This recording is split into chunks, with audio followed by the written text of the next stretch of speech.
Hello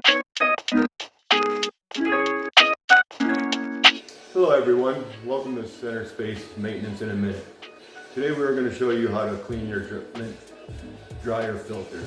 If your dryer is not drying clothes, follow this quick little tutorial.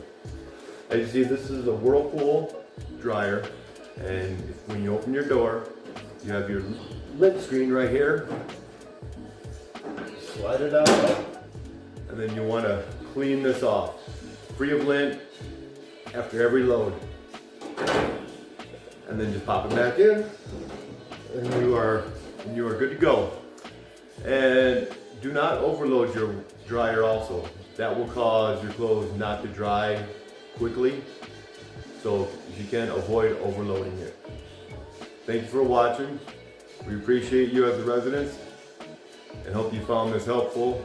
If this doesn't fix your problem, please call us. We are happy to help.